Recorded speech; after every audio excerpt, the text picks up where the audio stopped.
va commencer par Stéphanie Bocquet et ensuite Maël Guizou. OK. Le président en premier. Pas de souci. Président, mes chers collègues, j'interviendrai ici sur les volets voirie et ADVB PTS. Ma collègue Stéphanie Bocquet interviendra sur les volets logement et politique environnementale. Pour commencer, voici 2 citations pour introduire mon propos. Sur le budget voirie du département. Une première d'Elisabeth Borne, Première ministre. Chaque projet d'extension du réseau routier sera réinterrogé. Une deuxième de Franck Dersin, vice-président de Xavier Bertrand. Je ne peux qu'être d'accord avec Monsieur le ministre pour dire qu'avec tous les investissements qu'il va falloir faire, la priorité, ce n'est pas la route. Et puis, c'est aussi un enjeu environnemental. Ces 2 protagonistes chercheraient-ils donc à sacrifier les générations actuelles au nom des générations futures, comme j'ai pu l'entendre ici lors de nos débats? Nous sommes en mars 2023 et le volet mobilité du contrat de plan État-région se fait toujours attendre. C'est l'opportunité pour notre collectivité de réinterroger nos priorités en matière d'infrastructure.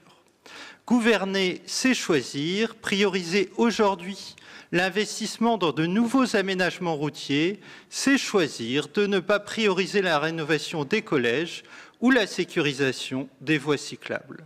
Il y a clairement un 2 poids, 2 mesures. Quand on parle du plan vélo, Monsieur le Président, dans l'hémicycle, vous évoquiez les difficultés sociales du département. Quand les citoyens parlent de doublement de routes départementales en réunion de consultation préalable, votre vice-président explique aux habitants que 35 millions d'euros, ce n'est pas si important pour le département du Nord. Nous avons d'ailleurs noté que la montée en puissance budgétaire du plan vélo en 2023 est lente, avec 6,8 millions d'euros, encore loin des 10 millions d'euros par an promis par ce plan. De nouvelles infrastructures routières, c'est plus d'artificialisation des sols, c'est également, et toutes les études le montrent, augmenter le trafic automobile. Ces choix sont contraires à l'objectif de zéro artificialisation nette et aux objectifs de qualité de l'air et de réduction des émissions de gaz à effet de serre.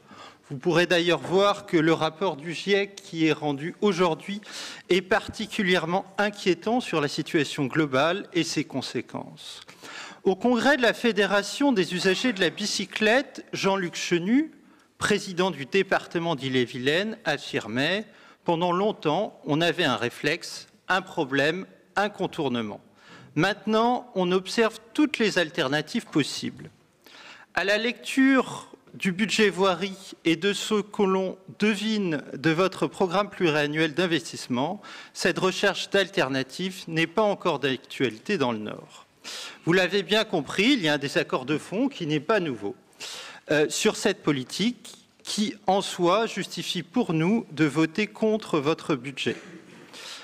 Concernant une autre politique, la politique ADVB, aide départementale aux villages et bourgs, et PTS, programmes territoriaux structurants, nous regrettons que cette politique ressemble trop à une politique de guichet.